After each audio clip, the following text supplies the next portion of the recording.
Bonjour à tous, seconde journée du CEFIA Toulouse 2024. C'est un plaisir que de se retrouver dans ce bel écrin du Mythe Toulouse, parc des expositions qui accueille le CEFIA, salon cœur d'usine qui fédère tous les acteurs de l'agroalimentaire à travers une offre riche de 350 exposants dans les domaines des ingrédients PAI, équipements et procédés, emballage et conditionnement et un plateau de conférences pour vous accompagner, vous professionnels de l'agroalimentaire, dans vos démarches d'amélioration, dans vos démarches de transition et puis dans l'amélioration de votre compétitivité.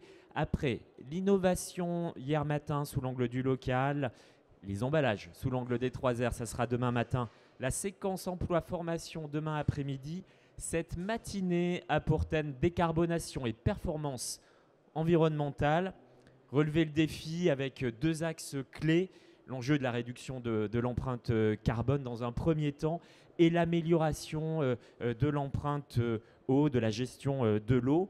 Oui, la décarbonation est entrée au cœur des stratégies des entreprises agroalimentaires. Bien sûr, un impératif au regard de la situation climatique, un changement climatique qui impacte déjà très concrètement nos systèmes de production agricole et alimentaire et qui s'instille de plus en plus dans les relations commerciales, par exemple avec l'initiative SBT, Science Based Target, qui permet de prouver ses engagements et qui est parfois exigé par des clients, notamment distributeurs. Un exemple, la réglementation évolue aussi, citons le règlement CSRD, on va y revenir, qui implique et qui requiert la mise en place d'un reporting sur la durabilité dans les entreprises avec différentes échéances.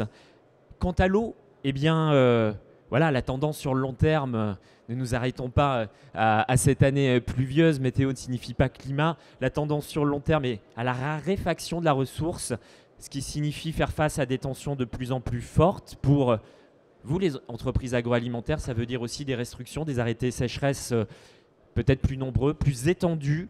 Dans ce contexte, une opportunité, en tout cas une possibilité offerte par la réglementation qui ouvre la possibilité du réut, de recycler, de réutiliser les eaux résiduaires industrielles. Le programme de cette matinée va tâcher d'éclairer ces constats, de les rendre objectifs, surtout de partager des retours d'expérience, de mettre en avant des solutions pour vous permettre de relever ces défis. Une première matinée avec Tech Air Area Occitanie. Nous allons parler méthodologie, faire un focus notamment sur le programme Carbonéa qui accompagne une vingtaine d'entreprises dans la mesure de leur empreinte carbone. Nous donnerons la parole à l'ADEME qui vous présentera les dispositifs très concrets qui vont vous permettre d'avancer sur ces sujets. Avec le centre technique, le CTCPA, nous ferons un focus sur le scope 1, c'est-à-dire sur le process, avec une étude sur la décarbonation des process riches d'enseignement. Et puis, dernier point sur ce volet performance carbone et performance énergétique, c'est un focus sur le photovoltaïque avec Sonopé, la filiale de Léon Gross Énergie Renouvelable. Nous passerons en seconde partie directement sur le sujet de la gestion de l'eau avec un point sur l'état des lieux de la ressource, mais aussi les prévisions à horizon 2050, les nouvelles perspectives suscitées par la réglementation REUT grâce à l'expertise de l'Agence de l'eau à Dour-Garonne. Et puis là encore, focus sur 2 leviers très opérationnels, le nettoyage des surfaces ouvertes avec le prestataire de nettoyage GSF.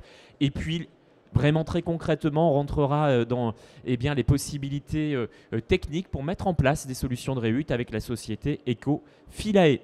Voilà pour le programme. Pour commencer, j'ai le plaisir d'appeler Benjamin Vigneault et Sylvie Martinel. Vous pouvez les applaudir. Merci à eux de nous rejoindre. Benjamin Vigneault, dirigeant et cofondateur de Tech Air, et Sylvie Martinel, chargée de mission RSE Climat de l'AREA Occitanie. Quelques mots sur vous deux pour vous présenter avant de vous donner la parole. Sylvie, vous êtes donc depuis mai 2023 chargée de mission RSE Énergie Climat au sein de l'AREA Occitanie. 30 ans d'expérience dans l'industrie agroalimentaire avec différentes fonctions, du marketing au développement durable en passant par la R&D. Et des groupes connus, Nutrition et Santé à Arevel, et puis également le groupe Unilever. L'Area Occitanie, quelques éléments, une dizaine de salariés, 350 adhérents qui représentent plus de 2/3 de l'emploi agroalimentaire dans la région. Votre mission, c'est d'accompagner les adhérents dans leurs attentes métiers, les fédérer autour de projets qui le plus souvent ne peuvent pas être menés tout seuls. Eh bien, c'est notamment le cas de la décarbonation avec une mise en relation d'experts, à l'instar de Benjamin. Benjamin, vous êtes cofondateur de TechAir, société que vous avez donc co-créée fin 2021. Son siège est à Toulouse. Sa raison d'être, permettre aux organisations de lutter contre le réchauffement climatique. Concrètement, il s'agit de mesurer et piloter les émissions des gaz à effet de serre pour engager sa décarbonation. Vous avez 2 leviers, une plateforme digitale et puis voilà, votre expertise. 200 clients, différents secteurs, notamment dans l'agroalimentaire, que vous connaissez bien, puisque vous-même, vous êtes passé par Danone et au sein de la start-up Commerceau qui lutte contre le gaspillage alimentaire. L'engagement, c'est un peu votre marque de fabrique. Alors Benjamin, première question, pourquoi s'engager justement dans la décarbonation? Oui, merci Pierre. Alors déjà, en effet, pourquoi s'engager? Rappelons quand même pourquoi on parle décarbonation ici ce matin au CFIA. Pour remettre dans le contexte, on est face à un contexte climatique jamais rencontré. Alors certains d'entre vous ont certainement des éléments en tête de pourquoi la décarbonation est stratégique pour les organisations, mais aussi c'est un défi sociétal majeur, parce que depuis de 150 ans, il y a eu un développement très fort des activités humaines, construction, bâtiment, agriculture, alimentation, entre autres. Et ça a été possible grâce aux énergies fossiles, donc gaz, pétrole, charbon. C'est ça qui nous a permis de nous développer comme on se développait, et tant mieux, au niveau santé, au niveau défense, au niveau éducation. Il y a il y a eu des avancées majeures très fortes au niveau sociétal. Néanmoins, le problème auquel on est confronté, c'est que cette utilisation des énergies fossiles ont généré des gaz à effet de serre additionnels, une concentration de gaz à effet de serre additionnelle dans notre atmosphère qui fait qu'il y a une augmentation des températures. Donc juste le gaz à effet de serre, c'est pas un gros mot, c'est nécessaire. S'il n'y a pas de gaz à effet de serre sur notre planète, il fait moins 8 degrés. Donc c'est nécessaire. La problématique à laquelle on est confronté, c'est que par nos activités, il y a une concentration qui augmente et donc une hausse des températures qui va avoir des impacts sur nos modes de vie, sur la société telle qu'on la connaît, la connaît aujourd'hui. Et c'est pour ça que notamment le GIEC tire la sonnette d'alarme depuis plusieurs années, mais tout particulièrement, donc, le GIEC, c'est un groupe international de scientifiques, experts climat, qui publie des rapports assez régulièrement sur l'évolution du climat et puis potentiellement les risques associés par rapport à nos activités. Exactement, Benjamin. Et d'ailleurs, prenons un exemple, l'élévation de la température en mer Méditerranée, plus haut niveau jamais atteint, 29 degrés. Plus de température, ça veut dire effectivement plus d'évaporation. Et donc, quelque part, c'était à l'origine du cataclysme Boris qui a frappé l'Europe il y a quelques semaines, quelques jours. Oui, les impacts, ils sont déjà là. Voilà. Donc, on sait qu'il y en a déjà des impacts. Vous l'avez certainement en tête, on peut parler de l'augmentation du niveau de la mer, on peut parler aussi des sécheresses, de la baisse des terres agricoles qui peuvent être à terme un problème, notamment pour les pays du Sud en termes d'alimentation. Donc les impacts, ils sont là. La question, du coup, elle est maintenant, on n'a plus le choix, on doit minimiser les impacts. Parce que les premiers qui vont les subir, en fait, c'est nous et notre mode de vie tel qu'on le connaît. Donc au final, c'est pour ça, in fine, on va y venir juste après, que ça devient stratégique. C'est un des défis sociétals majeurs de notre siècle. Et il y a déjà une réponse politique. Exactement, exactement. Et donc c'est ça que cette alerte finalement scientifique a appelé une réponse politique avec les accords de Paris en 2015 lors de la COP21 qui ont fait que toutes les Nations Unies se sont engagées pour essayer de limiter la hausse des températures à 2 degrés d'ici 2100. Donc suite à ces annonces en 2015, les pays ont commencé à construire une trajectoire. L'Europe a pris des dispositions, ils se sont engagés du coup à réduire les émissions d'ici 2030 assez drastiquement. Et puis en France, le premier gouvernement Macron avait travaillé sur ce qu'on appelle la SNBC, c'est la stratégie nationale bas carbone, qui nous amènera vers la neutralité carbone idéalement en 2050. Alors, si on descend maintenant au niveau de l'entreprise, au fond, quel est l'intérêt d'aller vers la décarbonation ? Mais du coup, on voit qu'à partir du moment où c'est une politique publique, ça devient stratégique pour vous, les organisations, pour nous, les organisations, parce qu'il y a maintenant des facteurs de pression sur le sujet de la décarbonation et des attendus. Le principal, ce sont les clients. Parce que de plus en plus, voire maintenant tous les grands donneurs d'ordre, que ce soit la grande distribution ou les grands industriels, s'engagent dans des plans de décarbonation qui incluent ce qu'on appelle techniquement le scope 3, donc leurs fournisseurs, et donc qui appellent leurs fournisseurs à eux aussi produire des données sur l'impact de leurs produits, l'impact de leur entreprise et sur leur plan de décarbonation. Et puis concrètement, ça a des notes dans les appels d'offres. Je parlais des industriels, mais c'est aussi le cas pour les collectivités, par exemple, qui intègrent ça. Donc premier facteur de pression, c'est le chiffre d'affaires. Il y en a d'autres. Le deuxièmement aussi, on peut citer la marque employeur. Les DRH nous disent qu'il n'y a pas un salarié, notamment les jeunes, qui ne demandent pas que fait votre entreprise sur le climat. C'est un élément très important de la marque employeur parce que tous les citoyens que nous sommes aujourd'hui, on est conscient du problème et on a envie aussi de travailler dans des entreprises qui potentiellement partagent cette vision-là, en tout cas. Il y a le sujet des financements, que ce soit les financements privés, que ce soit les financements publics, les financements bancaires, qui de plus en plus regardent finalement la climat-compatibilité de leurs actifs pour être aussi cohérents avec les politiques publiques. Et puis enfin, le dernier élément qui ne laisse plus le choix pour celles qui sont concernées, c'est le cadre légal avec l'arrivée de ce qu'on appelle, c'est un acronyme, la CSRD, qui concerne dès l'année prochaine, en effet, les grandes entreprises et à partir de 2026, celles de plus de 250 salariés. Donc il y en a 50 000 en Europe, qui vont devoir faire de la déclaration de performance extra-financière de manière annuelle. Voilà.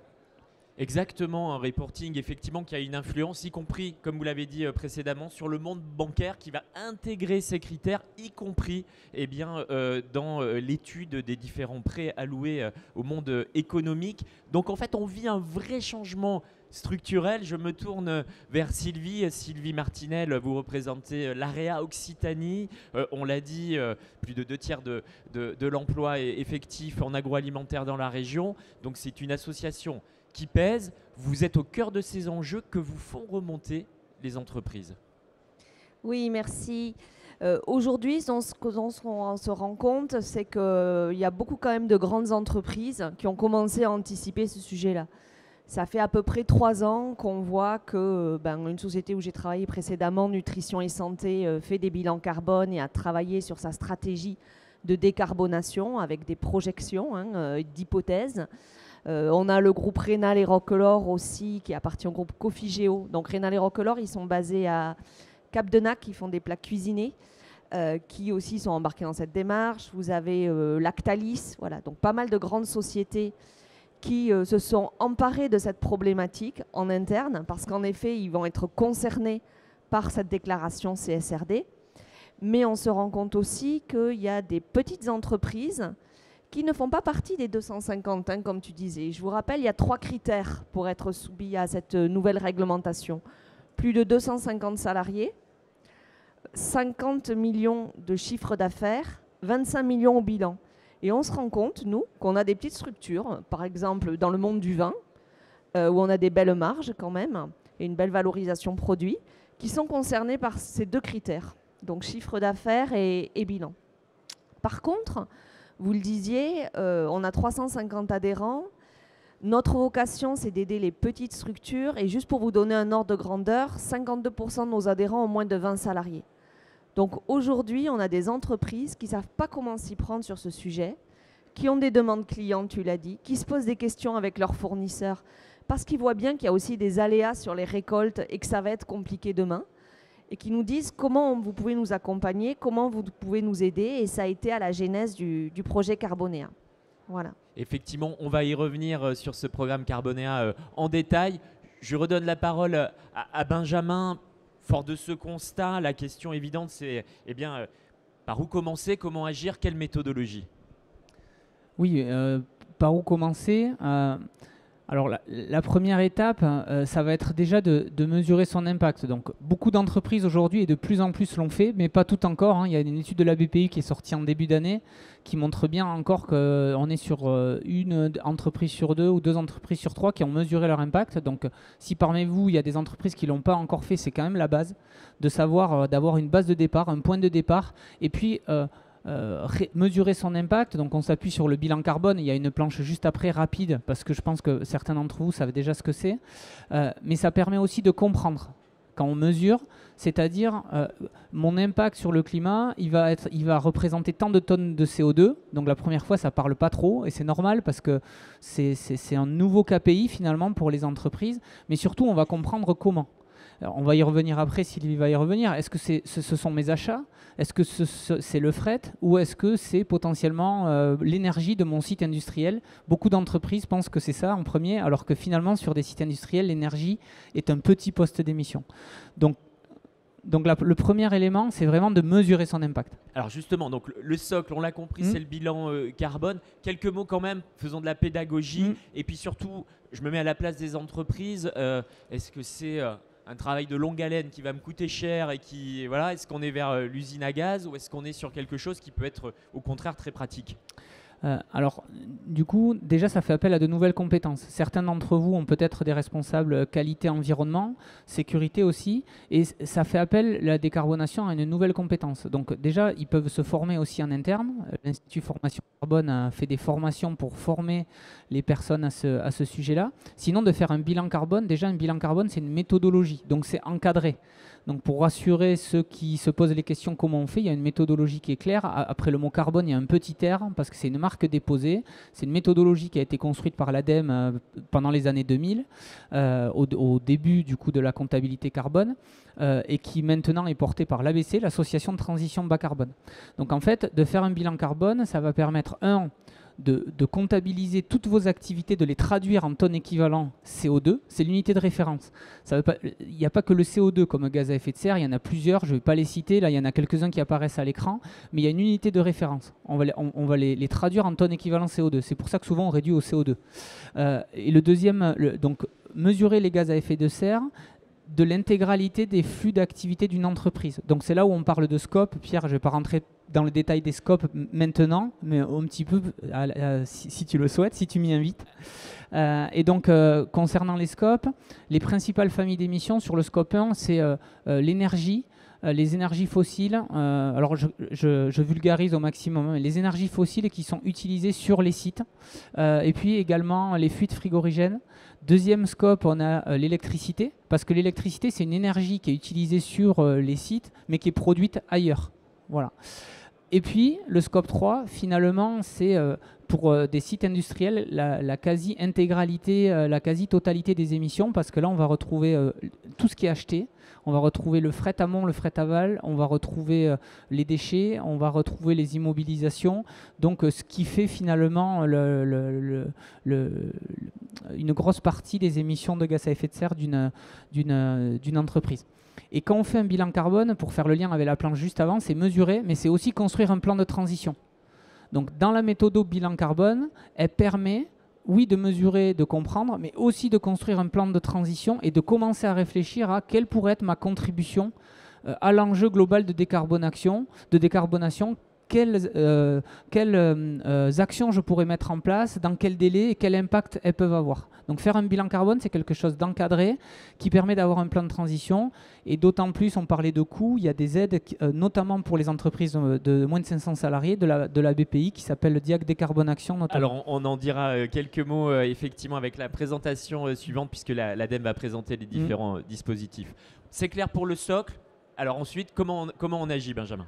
Oui, donc du coup, une fois qu'on a fait un premier bilan carbone, en fait, on n'est pas sur un effort d'une année. Donc ça appellera à recommencer, parce que faire un premier bilan carbone, c'est si je fais un parallèle avec un footing, je fais un premier footing, je vais courir en 1 heure. Bon, c'est bien, je le sais, mais l'objectif, c'est on va mettre en place des choses pour courir moins vite. Et donc à un moment donné, il faudra remesurer la performance qu'ont généré mon entraînement, mes actions. Donc en fait, il faut voir vraiment le bilan carbone comme juste un outil qui va permettre de rentrer en décarbonation, et c'est le chronomètre ou la balance, si on prend un comparatif avec le poids, pour pouvoir valoriser, ajuster son plan de transition, mais aussi pouvoir communiquer. Parce qu'il y a aussi un enjeu de communication derrière la décarbonation, de faire savoir qu'on fait des choses. Donc de remesurer permet concrètement d'asseoir ça. Donc après, agir, bien sûr, c'est là l'élément clé. Donc agir, pour moi, et vu le timing qu'on a imparti, on ne va pas rentrer dans toutes les actions, mais il y a 3 éléments à prendre en compte pour vous. La première des choses, c'est que la décarbonation, c'est une action collective. Quand on parle du scope 3, on parle de vos fournisseurs, de vos partenaires. Donc il faut d'abord faire savoir, informer, sensibiliser pour du coup créer des volontés. Ensuite, il faut investir. Enfin, clairement, il faut investir. Bien sûr, il y a des petites actions qui ne coûtent pas cher qu'on peut mettre en place très rapidement. Ça existe. Mais sur la durée, il faut investir. Il faut qu'il y ait un plan d'investissement sur plusieurs années pour pouvoir agir et se donner les moyens d'agir. Et puis enfin, le dernier élément, c'est agir collectivement. Donc le premier point, c'était sensibiliser tout le monde. Mais le dernier point, c'est travailler avec tout le monde sur ce sujet-là. Benjamin, un cas concret, parce que la méthode effectivement a été bien présentée, mais maintenant voyons concrètement avec l'exemple d'une entreprise. Oui, on a pris le cas de Vita Germine et je les en remercie de vouloir témoigner leur expérience. Donc c'est une structure représentative parce qu'on est sur une grosse PME ou une petite ETI, 250 salariés, française, basée en Gironde. Et justement, ils sont confrontés à tout ce qu'on évoque depuis quelques minutes. Ils doivent y aller parce qu'ils ont des clients comme Carrefour, Intermarché ou d'autres qui leur demandent d'avancer sur ces sujets-là. Donc eux, ils avaient un besoin d'implémenter ça très concrètement chez eux. Quel est notre impact? Comment? Qu'est-ce qu'on peut faire? Qu'est-ce qu'on pourra communiquer demain? Donc ils se sont appuyés sur les dispositifs notamment existants, donc sur lesquels Elisa reviendra juste après. Mais aujourd'hui, ils sont très clairs sur quel est leur impact, d'où vient leur impact. Ils ont un plan de transition et maintenant ils sont en train d'aller plus loin pour pouvoir l'implémenter dans la stratégie générale de l'entreprise. Donc j'ai une stratégie de décarbo, comment je fais pour l'implémenter dans la stratégie générale de l'entreprise et associer des CAPEX et des OPEX à ce plan-là. C'est clair, Benjamin, Sylvie, l'enjeu, vous l'avez dit, eh bien, c'est aussi d'embarquer les plus petites entreprises. C'est tout l'enjeu du programme Carbonéa, lancé le 25 janvier. Alors, tout d'abord, quelques mots sur le programme. Oui, peut-être la genèse du projet. C'est être capable d'embarquer les petites entreprises, alors à plusieurs niveaux. Nous, notre rôle, c'est vraiment d'être des facilitateurs. Donc, c'était aider les entreprises à faire cette action, mais de façon concrète, que ça soit accessible pour eux, que ça soit compréhensible, avec un rôle de décodage de la part de l'AREA. C'était aussi les aider à rentrer dans une culture carbone, les aider à comprendre en fait comment ça fonctionnait et comment après ils pouvaient être acteurs. Et puis Benjamin l'a dit, la première étape, c'est mesurer. Donc c'était avoir une photo en fait de leurs premières émissions. Alors ces entreprises, juste 2 minutes, on n'a pas fait un bilan carbone complet, comme vous l'expliquait Benjamin. On a travaillé pour eux et on a mis au point une empreinte carbone, c'est-à-dire un bilan carbone simplifié, où on a regardé leur scope 1, leur scope 2 et leur principale émission. Et ce projet aussi, il a été soutenu par l'ADEME. Quelles sont les entreprises qui ont été impliquées? Alors, c'est juste celui d'après, peut-être. Voilà. Donc, on a monté 2 promos d'entreprises qui ont participé. En fait, on a fait 2 sessions, une qui a démarré en avril et une qui a démarré en janvier. Voilà, il y a 2 diapositives, je pensais les avoir regroupées. Ah non, c'est parce qu'il y a une animation, c'est ça, autant pour moi. Donc, vous voyez qu'il y a tous les secteurs d'activité qui sont représentés. Vous avez à la fois des gens qui font des chocolats, des gens qui font du fromage, des gens qui font du foie gras et du canard. Vous avez des produits de la mer, du vin, de l'huile d'olive, etc.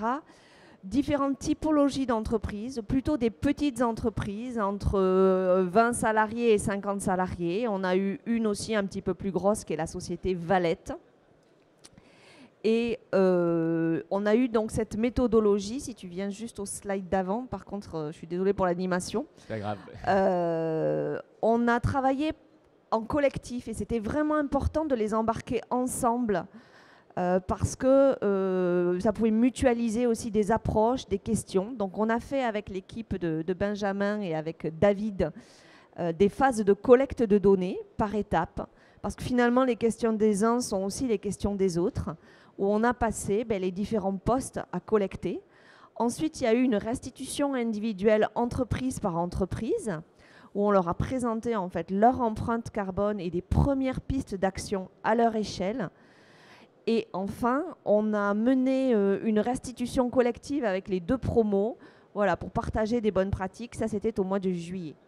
Alors, fort de tout ce programme et de cette méthodologie, quel est le résultat, quels sont les enseignements que l'on peut tirer?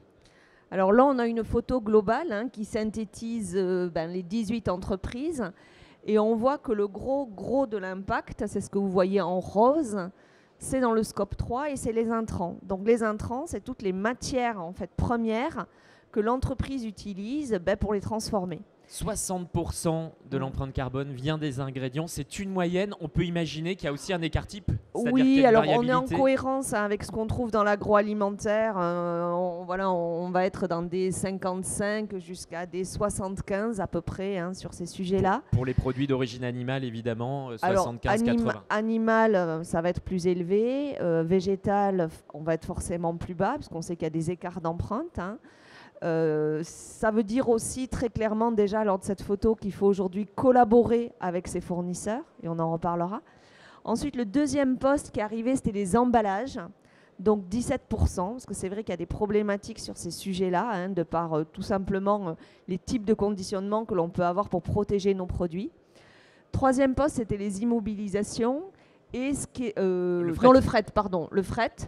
Ce qui est assez étonnant parce que moi, dans d'autres bilans que j'avais fait, on était au même niveau que les emballages. Alors ça s'explique parce que les entreprises qu'on a interrogées, elles font beaucoup d'appro en local et souvent elles vendent beaucoup en régional. Ah oui, et donc, sauf celles qui faisaient de l'export, par exemple, à l'étranger, avaient un fret évidemment élevé. Mais en moyenne, on est plutôt plus bas que la moyenne de l'agroalimentaire. C'est à l'image presque du circuit court, en tout cas, effectivement, de schéma logistique plutôt court pour les entreprises. Elle arrive à le lire, et ça, c'est super intéressant et valorisant pour une entreprise. Et vous le voyez, l'énergie arrivait plutôt plus bas que ce qu'on a l'habitude de voir, 2%, c'est ce qui est en jaune. Pourquoi? Alors, ça dépendait de leur mix énergétique, évidemment, mais on avait beaucoup d'entreprises qui fonctionnaient avec beaucoup d'électricité par rapport à du gaz. Et comme l'électricité est déjà décarbonée, finalement, en balance, on a un bilan qui est plus bas. Très intéressant, vraiment des résultats que vous nous présentez en exclusivité, qui sont riches d'enseignements. Fort de ce constat, essayons au fond de dire quels sont les défis à relever, quelque part les freins qu'il faut lever pour avancer sur ce sujet de la décarbonation. Benjamin, je me retourne vers vous. Les clés pour qu'un accompagnement tel que celui que vous prodiguez soit efficient et soit une réussite, quelles sont-elles? La première clé, c'est d'avoir un engagement clair de la direction. Il faut absolument que la direction soit sponsor de ce sujet. C'est vraiment le premier élément. Le deuxième élément pour réussir, c'est qu'il faut s'appuyer sur des méthodologies et des outils qui soient solides pour avoir une base de travail qui soit fiable, et qui soit engageante et fiable pour la suite. Parce que derrière, il va falloir potentiellement engager des investissements. Donc, on ne peut pas travailler sans avoir quelque chose de solide. Et puis, le troisième élément, c'est la régularité et la consistance, parce que ce n'est pas un exercice d'un an. Donc, le dirigeant, il faut qu'il comprenne que ce sujet-là, il va alimenter la stratégie de son entreprise pendant des dizaines d'années qui viennent. Donc, pour moi, c'est les 3 critères de succès à prendre en compte quand on va sur ces sujets. Une question sur la méthode, notamment le bilan carbone. Bien sûr, c'est une méthode normalisée. Pourtant, les entreprises se font écho de résultats qui peuvent être très différents. Alors, je pense en particulier aux entreprises qui sont du secteur des produits d'origine animale, puisque forcément, ce qu'on vient de voir sur les intrants est souvent encore plus important et peut jouer finalement à leur défaveur comparativement à d'autres produits. Et pour autant, ce que l'on peut me faire remonter, c'est que quand on regarde dans le détail, en fait, les moyennes ne sont pas très signifiantes. Il faut vraiment regarder, si on parle du bovin, du mode d'élevage, à quel âge est abattu l'animal. Enfin, il y a tellement de paramètres qui influent. C'est tout à fait vrai. On en est là aujourd'hui. C'est-à-dire que quand on fait de la comptabilité carbone, il y a une méthode qui existe sur laquelle on s'appuie, qu'on essaie d'améliorer. On essaie de travailler ce qu'on appelle les facteurs d'émission pour préciser au mieux possible et traduire au mieux possible vos activités en tonnes équivalent CO2. Mais il y a ce qu'on appelle les incertitudes dans la méthode. On manage les incertitudes. Ça veut dire qu'il y a une incertitude encore aujourd'hui dans les résultats. Et c'est un des enjeux. Et c'est pour ça qu'il faut avoir une méthode qui soit fiable et qui s'engage sur la durée. C'est pour réduire ces incertitudes-là. C'est-à-dire la capacité vraiment à traduire les émissions d'une entreprise par des chiffres précis. Donc la comptabilité carbone, on est encore, j'ai envie de dire, au début quelque part. Donc on a besoin encore de progresser là-dessus. Et d'ailleurs, on travaille en relation avec l'association de transition bas carbone parce que c'est une demande des entreprises de pouvoir se comparer. Donc tant qu'on n'a pas une méthode qui soit la même utilisée par tous, on ne peut pas se comparer et ce n'est pas forcément pertinent, d'où les frustrations qui sont exprimées parfois. Alors, il y a la méthodologie scientifique et puis après, il y a au cœur de l'entreprise, comment on fait quand on veut travailler sérieusement sur ces sujets. Il faut collecter un certain nombre de données, des paramètres, il en faut peut-être plusieurs centaines, hein, c'est considérable en fait. On ne peut pas faire ça à la main ou avec un tableau Excel. Là, c'est peut-être l'enjeu de la digitalisation qui peut apporter des réponses. Oui, alors on peut faire à la main avec un tableau Excel, puisque historiquement, depuis 15 ans, c'est ce que font les bureaux d'études et certains le font encore. Après, ce qui se développe forcément, et la solution de Tayker en fait partie, c'est de dire qu'il faut amener des outils qui soient à la hauteur des enjeux. Et donc des outils aussi qui soient digitaux pour permettre d'implémenter ces sujets-là plus facilement dans les entreprises. La collecte des données, en effet, étant quand même la partie la plus chronophage, puisque quand il faut aller collecter des données sur les différents sujets qui sont listés ici, forcément on se parle potentiellement de plusieurs centaines de KPI qu'il faut aller récupérer. Donc une plateforme et des outils performants permettent de gagner du temps. Je me tourne vers Sylvie parce que cet enjeu-là, il est très fort. Quand on voit le chiffre que vous avez mis en exergue, 62% de l'empreinte carbone provient de l'amont, ça veut dire que l'enjeu, il est avec les partenaires fournisseurs de l'amont agricole. Donc ça veut dire qu'il faut rentrer dans une logique de filière d'une certaine façon. Oui, c'est clair. Et juste pour rebondir, et en lien, ce qui est important, c'est d'avoir un maximum des données fiables. Et aujourd'hui, on se rend compte quand même les entreprises ont du mal à structurer leur remontée d'informations. Et ça, c'est un vrai sujet d'organisation, de digitalisation, de fluidité en fait et de fiabilité de ces données qu'on va rentrer dans ce bilan carbone. Et dans ces données, ce qui est intéressant, et des fois les entreprises ont pu être frustrées parce qu'on se l'est dit, on va chercher des facteurs d'émission dans une base de données, mais ça ne correspond pas tout à fait à ce que font les entreprises. Ce n'est pas forcément la même matière première, ça ne correspond pas forcément à la même zone géographique, etc. Et donc, on a tout intérêt à coopérer et collaborer avec ces fournisseurs pour essayer d'avoir des données plus concrètes et voir comment, alors ensemble, on peut améliorer finalement cette image et cette photo d'émission. J'ai 2 cas en tête, un cas très concret, même 3. On a 2 entreprises qui étaient clients-fournisseurs qui ont participé à ce bilan. Et aujourd'hui, il y en a une qui est la société Valette qui achète du canard à la truffe périgourdine qui a fait son bilan, qui va intégrer sa data canard dans son propre bilan carbone pour avoir quelque chose de plus solide et plus fiable. Comment aller plus loin aussi? Je vais vous parler d'un exemple de ma vie précédente. Je travaillais dans la société Nutrition et Santé, la marque Gerblé qui fait des produits diététiques et bio, d'autres marques aussi, beaucoup de céréales, on fabrique des biscuits, etc. Moi, j'ai été très surprise de voir, quand j'ai fait des premiers bilans carbone, que le premier poste d'émission lié à nos activités était au chocolat qu'on achetait et aux pépites de chocolat qu'on allait mettre dans les biscuits et à l'enrobage chocolat qu'on pouvait faire de certaines barres. Je m'attendais à ce que ça soit du blé, enfin d'autres matières premières. Et donc, ça a généré en fait une recherche de partenaires chocolat et en particulier un switch de certaines références avec un acteur qui est plutôt très engagé, que je souligne, qui s'appelle C'est Moi, qui était en capacité de nous fournir un cacao non issu de la déforestation, avec un certain nombre de très bonnes pratiques, qui fait que lui aussi, il avait mesuré l'empreinte carbone de son chocolat et on a pu l'injecter. Autre cas que l'on espère mener bientôt, et en particulier par rapport à une entreprise issue du monde animal qui me dit, ben voilà, comment je peux faire avec mes éleveurs. C'est un fromager et c'est un transformateur. Ils veulent aller plus loin. Ils travaillent avec des petits producteurs, des éleveurs. Et en fait, il a fait partie de cette expérimentation. Nous, on a d'autres contacts avec d'autres industriels fromagers et on a envie de monter un groupe pilote. Et c'est vraiment notre rôle de les mettre en contact, de les faire travailler et de défricher ces sujets-là.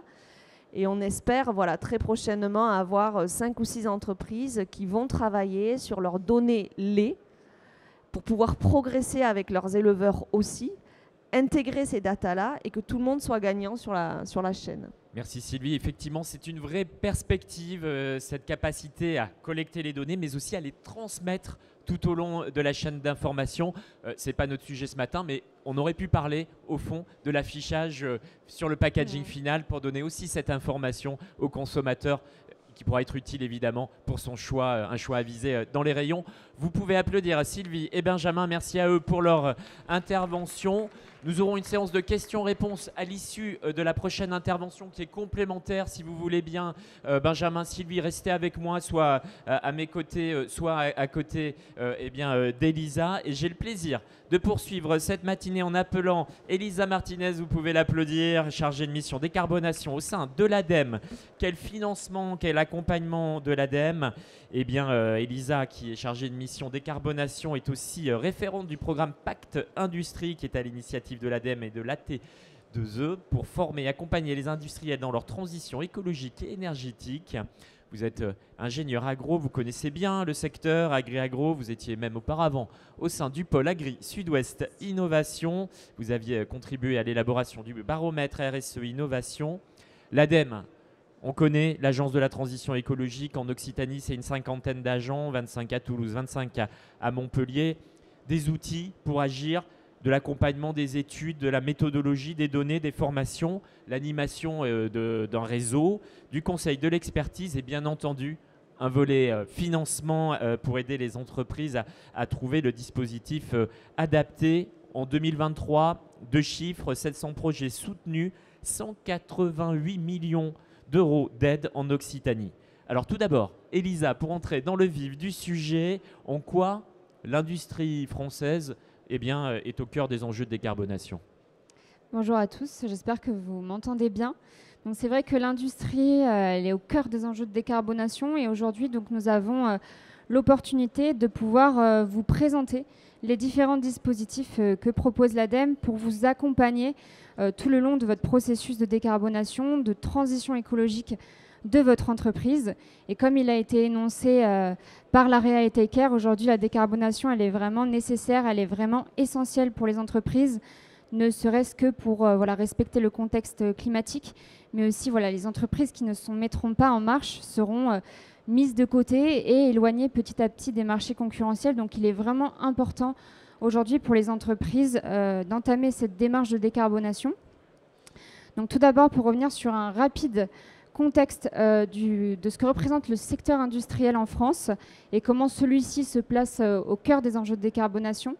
Donc le secteur industriel, c'est environ 18% des émissions de gaz à effet de serre au niveau national. Donc c'est le 3e secteur derrière le secteur des transports et de l'agriculture. Donc c'est tout de même un secteur à très fort enjeu.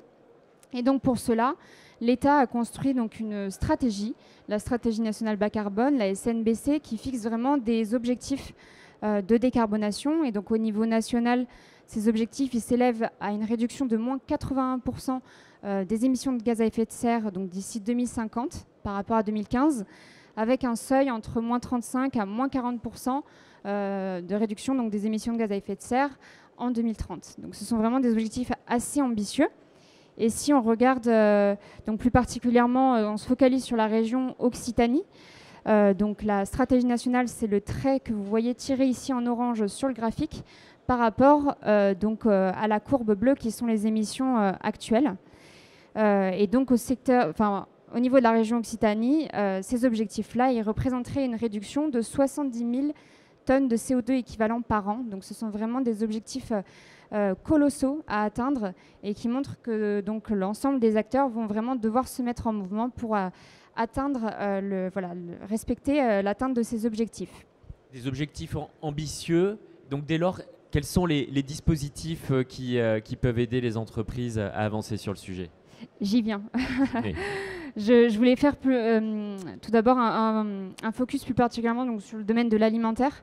Donc l'alimentation, ça reste tout de même le deuxième poste d'émission après les transports dans l'empreinte carbone des Français. Donc c'est quand même un secteur à fort enjeu. Et si on regarde plus particulièrement dans l'industrie agroalimentaire, donc ici dans le graphique de droite, dans une industrie de transformation de céréales, mais comme on l'a vu avec les résultats de Carbonéa, c'est vraiment un ordre de grandeur qu'on retrouve dans la plupart du secteur agroalimentaire. Mais les principales sources d'émissions de gaz à effet de serre, ça reste 65% environ des intrants, donc des matières premières agricoles et leurs déchets. 20%, on a réuni donc l'énergie, l'emballage et le process. 10% sur le transport, la distribution et 5% sur la fin de vie des produits. Voilà, on voit les nuances avec les moyennes du programme Carbonéa, mais évidemment, chaque industrie, chaque secteur a ses spécificités. Exactement. Donc, pour répondre à ces différents enjeux, il existe différents dispositifs. Mais juste avant de vous présenter les dispositifs, on souhaitait revenir sur comment construire en fait une démarche de décarbonation. On l'a découpée en 4 étapes pour des entreprises qui ne savent vraiment pas par où commencer leur démarche de décarbonation. Donc, comme l'a mentionné un peu Tayker, la première action que l'on préconise, c'est vraiment de réaliser un état des lieux, de vraiment connaître ses consommations. C'est le premier levier d'action. Et donc, pour ce faire, il existe différents dispositifs que l'on détaillera un peu plus par la suite, mais donc notamment les audits énergétiques volontaires et les différents diagnostics que représente BPI France. Donc une fois que vous connaissez vos consommations, vous pouvez construire votre stratégie. Dans ces cas-là, vous formez, montez en compétences. Et pour ce faire, donc, il existe le programme Pacte Industrie qui propose différentes formations et différents accompagnements pour vous accompagner dans votre démarche de décarbonation. Et donc une fois que vous connaissez vos consommations, que vous êtes formé, que vous avez fait monter en compétence vos collaborateurs, vous pouvez étudier votre stratégie si vous avez un projet en particulier. Donc il existe les études de faisabilité qui sont présentes sur le site Agir de l'ADEME. Et une fois que vous avez étudié la faisabilité technique de votre projet et que vous souhaitez passer à l'action et dans ces cas-là investir dans des solutions de décarbonation, donc il existe les différents appels à projets décarbonation de l'ADEME. Le fonds chaleur qui est également un outil financier de l'ADEME plus focalisé sur de la récupération de chaleur renouvelable, donc de la biomasse, de la méthanisation, de la géothermie. Et enfin, vous avez donc les certificats d'économie d'énergie, les C2E. Donc là, il faut regarder en permanence les différentes opérations qui peuvent répondre à vos besoins. Je passe un peu plus en détail donc, sur la première étape de réaliser un état des lieux, donc les différents diagnostics de BPI. Comment ils fonctionnent? Donc c'est la BPI qui présélectionne un prestataire et l'entreprise a juste un reste à charge à régler. Donc c'est un processus assez simplifié. Et c'est un bureau d'études qui vous accompagne tout du long, qui est vraiment un expert et qui vous réalise un accompagnement personnalisé. Donc vous avez différents diagnostics. Donc le diagnostic éco-conception qui est plus focalisé sur comment réduire l'impact environnemental de votre produit et de vos services en réduisant les consommations d'énergie, de matière, d'eau et de production de déchets. Ensuite, vous avez le diagnostic écoflux. Donc, ça reste un peu sur la même thématique, mais cette fois-ci sur les flux entrants et sortants de votre entreprise. Et là, pareil, travailler sur la réduction de l'énergie, de l'eau, de la matière et de la production de déchets. Et enfin, vous avez le diagnostic décarbonation. Donc c'est une méthode qui est assez efficace, assez éprouvée par les entreprises puisqu'elle revient en fait à réaliser un bilan carbone. Donc c'est un diagnostic assez intéressant si vous êtes intéressé pour réaliser des bilans carbone. Et enfin vous avez donc le diagnostic Perfimo qui est plus focalisé sur comment réduire ses consommations énergétiques dans ces bâtiments tertiaires et amener ces bâtiments tertiaires à avoir une trajectoire qui est conforme au décret tertiaire. Juste une précision, on dira quelques mots supplémentaires sur Décarbone Action avec Grégoire Cordier, le prochain intervenant qui est référent BPI Décarbone Action. Parfait. Deuxième accompagnement, donc vous avez la possibilité de réaliser un audit énergétique volontaire. Ici, on parle bien d'audit énergétique volontaire. Donc, ce sont pour les entreprises qui ne sont pas soumises à audit obligatoire. Donc, c'est une étude qui permet vraiment de faire une cartographie des consommations à l'instant T, de faire un plan de mesurage et un plan d'action avec des actions qui sont hiérarchisées. C'est une étude qui peut être accompagnée jusqu'à hauteur de 80% en fonction de la taille de votre entreprise. Et donc, une fois que vous avez réalisé votre état des lieux, que vous connaissez bien vos consommations, vous avez accès donc au programme Pacte Industrie, qui est un programme qui est financé par des C2E et qui vise vraiment à massifier l'offre de formation, l'offre d'accompagnement pour les entreprises. C'est porté par deux acteurs de référence, donc l'ADEME et la T2E, donc c'est l'Association technique de l'énergie et de l'environnement. Je passe assez rapidement, mais ce qui est intéressant, c'est de vraiment voir ce que vous propose le programme. Donc, c'est vraiment une boîte à outils qui peut s'adapter selon vos besoins, selon votre maturité, avec deux leviers d'action, soit par de la formation, soit par de l'accompagnement. Et donc, on regarde en détail trois volets intéressants pour entamer une démarche de décarbonation. Le volet donc management de l'énergie. Si, par exemple, vous vous posez la question de comment réduire vos factures d'énergie, ça peut être un volet intéressant. Ensuite, il y a le volet donc, stratégie de décarbonation. Donc là, c'est plus comment vous souhaitez vous aligner à la réglementation CSRD, travailler sur votre démarche RSE. Et le troisième volet, c'est le volet financement. Donc là, c'est si vous souhaitez accompagner vraiment un projet concret d'investissement, vous avez différents accompagnements sur le financement. Je vais détailler un petit peu plus ces différents volets. Donc tout d'abord, le volet management de l'énergie. Donc vous avez la formation ProRéféi que peut-être certains d'entre vous connaissent déjà. C'est une formation qui est plus ciblée pour des référents énergie en entreprise, mais qui permet vraiment d'aider à structurer une démarche énergétique. Et donc c'est vraiment une formation intéressante à ce niveau-là. Ensuite, vous avez donc une étude d'opportunité de faire évoluer son mix énergétique. C'est une étude qui va vraiment permettre d'aller voir différents leviers. La possibilité de mettre en place de la géothermie, de la biomasse, de la récupération de chaleur fatale, de l'électrification des procédés. Ça va vraiment analyser ces différentes solutions et vous donner une vision exhaustive en fait, de ces différentes solutions pour décarboner votre mix énergétique sur votre site industriel. Et en dernier lieu, vous avez une prime pour la mise en place de la norme ISO 50001. Donc pour les entreprises qui sont intéressées pour mettre en place cette norme, il existe donc une aide jusqu'à 40 000 € par entreprise. C'est le dispositif Pro-SMEN. Le deuxième volet, c'est le volet stratégie de décarbonation. Donc là, on est plus, comme je le disais, sur une construction en fait, de stratégie. Et pour ce faire, vous avez la méthodologie ACT, qui est une méthodologie donc, opérée par l'ADEME et qui est reconnue au niveau international et qui permet vraiment d'aller élaborer une stratégie de décarbonation, donc aller plus loin qu'un bilan carbone pour vraiment construire sa stratégie et établir un plan de transition. Donc ça, c'est la démarche acte pas à pas. Et ensuite, pour les entreprises qui souhaiteraient s'intéresser à leur trajectoire d'investissement bas carbone, il y a un deuxième volet qui est activable. Donc là, ça revient à répondre à la question de combien va me coûter ma décarbonation au sein de mon entreprise, avec des trajectoires d'investissement à horizon 10 ans. Et enfin, si vous êtes vraiment une entreprise assez mature, que vous avez déjà une stratégie mise en place, que vous avez déjà fait votre bilan carbone, etc., vous pouvez évaluer votre stratégie de décarbonation donc avec la méthodologie ACT Évaluation. C'est une méthodologie qui permet d'évaluer votre stratégie, de voir si celle-ci est alignée avec les objectifs des accords de Paris. Et donc pour chacun de ces accompagnements, on a des formations en amont pour comprendre les méthodologies. Et donc le dernier volet, c'est le volet financement. Donc là, c'est vraiment une offre complète pour concrétiser vos projets de décarbonation. Donc il existe 2 formations et un coaching sur des projets d'investissement. Ça sera un coaching personnalisé par des bureaux d'études qui sont vraiment référencés. C'est un coaching qui sera disponible d'ici fin 2024, mais les formations sont d'ores et déjà ouvertes, avec notamment une session à Toulouse que l'on prévoit début décembre. Et ça serait donc la formation pour financer la transition énergétique et bas carbone de votre industrie. Alors vous avez récapitulé dans un tableau, c'est fort pédagogique, les différents financements et modalités de prise en charge. Oui, effectivement. Donc pour la formation, vous avez un taux d'aide entre 80 à 40% en fonction de la taille de votre entreprise. Pour les accompagnements, donc c'est également un taux d'aide donc de 60 jusqu'à 80% en fonction de la taille de votre entreprise. Et pour la prime, donc la certification, c'est une aide qui est plafonnée à 40 000 € avec un taux d'aide de 20% de l'assiette, donc des dépenses énergétiques annuelles des sites.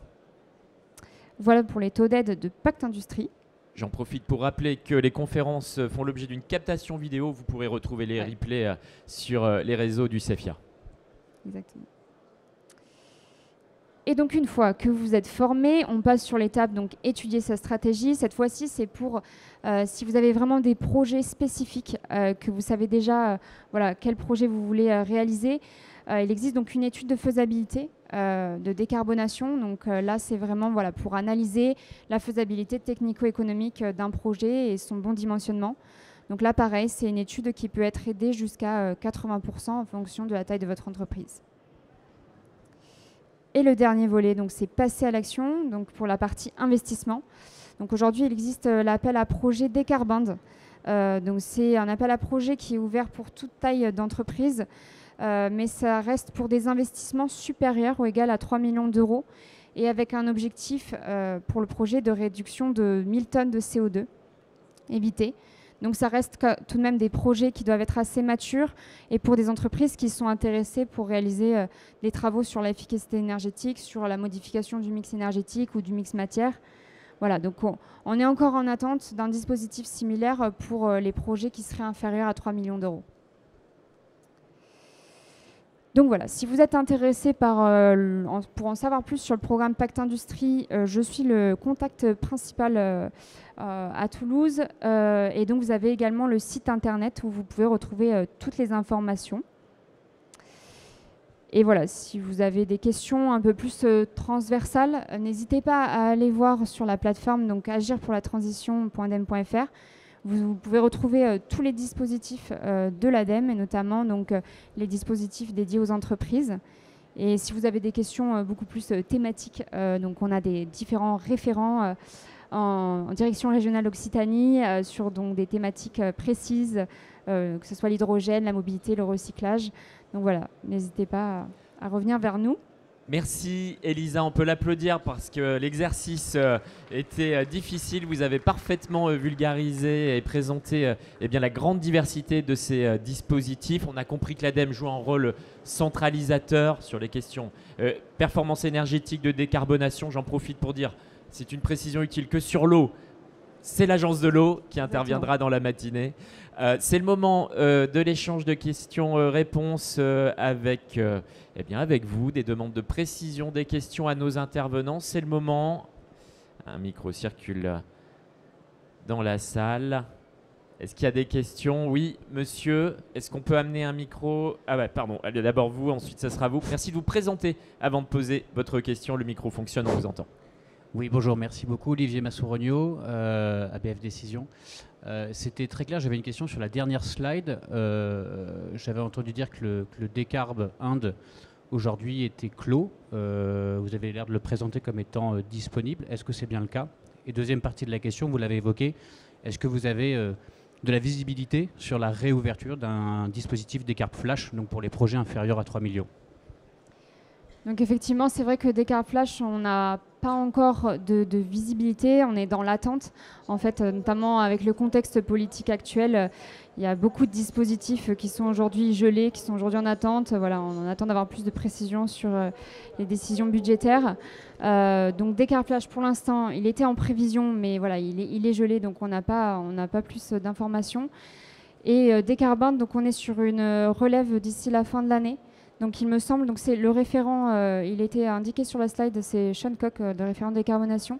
Donc il y a une deuxième relève en fin d'année, mais il me semble que vous pouvez toujours déposer des dispositifs. Oui, alors c'est vrai qu'effectivement, le budget doit être voté, en tout cas présenté dans les prochains jours, donc on y verra plus clair et effectivement, sans doute des évolutions peuvent être attendues compte tenu des choix qui devront être pris. Le micro pour monsieur. Merci également de vous présenter avant de poser votre question. Bonjour Monsieur Le Bihan, société Toray qui producteur de packaging. Nous, on est confronté à une problématique, donc on suit la procédure, on va dire le protocole ADEME pour tout ce qui est décarbonation, mais nos clients aussi veulent le SBTI. Quel est votre avis par rapport aux deux méthodologies et est-ce qu'elles sont alignées? Alors effectivement, on entend, d'ailleurs je l'ai cité dans mon introduction, hein, c'est comment dirais-je, un référentiel ou en tout cas qui permet de certifier ses engagements auprès de tiers. On parle du Science Based Target Initiative. Des éléments de réponse, peut-être Benjamin? Oui, en effet, les grands groupes, pour crédibiliser finalement leur trajectoire, construisent des trajectoires qui sont alignées avec ce qu'on appelle le SBTI, finalement qui sont des trajectoires référentes en accord avec, en phase avec les accords de Paris, donc qui tendent à limiter la hausse des températures à 2 degrés d'ici 2100. Donc on trouve du SBTI sur la métallurgie, je ne les ai pas tous en tête, sur la chimie, sur plusieurs secteurs d'activité. Tu compléteras du coup Sylvie. Donc il s'appuie là-dessus pour demander, pour dire notre plan de transition est conforme au SBTI et donc conforme aux accords de Paris. Donc ça permet de crédibiliser le plan parce que quand ils soumettent un plan de transition au SBTI, le SBTI le valide. Et donc derrière, ils viennent demander à leur scope 3, dont vous faites partie, de contribuer à ce plan-là. Donc ça, c'est pour le constat. Après, concernant le plan de décarbonation, tous les dispositifs qui sont là peuvent y contribuer. Et je pense que, et je te laisse compléter, juste pour terminer rapidement, je pense que ce qu'ils attendent de votre part, c'est justement que vous aussi, vous ayez un plan de transition, déjà que vous ayez mesuré votre impact, et que vous ayez un plan de transition qui soit aussi en phase avec la SNBC, qui ça a été évoqué, les accords de Paris, pour pouvoir prouver que vous êtes en train de faire en tout cas ce travail-là. Et oui, très clairement, c'est une démarche pour garder un anglicisme top-down, et les distributeurs, y compris en France, en fait, demandent pour certaines enseignes ce référentiel déjà à certaines entreprises. Sylvie? Oui, juste pour compléter, moi j'ai une expérience pratique du sujet puisque chez Nutrition et Santé, qui est un groupe international, on avait choisi donc le référentiel SBTI et donc j'ai souscrit notre candidature au sujet. Mais ça ne nous a pas empêché, en fait, c'est des fois des différences de quelques éléments sur la comptabilité, mais par contre la philosophie est exactement la même. Il vous faut mesurer, comme l'a dit Benjamin, et il vous faut ensuite travailler sur votre plan de décarbonation avec des hypothèses que vous allez prendre avec les différents métiers de l'entreprise en se disant, si j'avance dans telle direction, j'espère baisser de tant de % mes émissions et au final, comment je vais programmer ça pas à pas selon les années. Mais la philosophie pour moi est la même. Enfin, on va tous dans le même sens. Oui, les nuances sont à la marge. Elisa, dernière précision. Oui, juste pour rebondir également, donc pour précision, dans la méthodologie ACT qu'on a présentée sur les stratégies de décarbonation, ça intègre les référentiels SBTI, mais ça permet vraiment de construire en fait cette stratégie, alors que SBTI permet uniquement de poser en fait des objectifs. Et donc ACT pas à pas permet vraiment de vous accompagner dans ce sens-là. Merci, on peut applaudir et remercier chaleureusement nos intervenants de cette première séquence. Merci Elisa, Benjamin et Sylvie.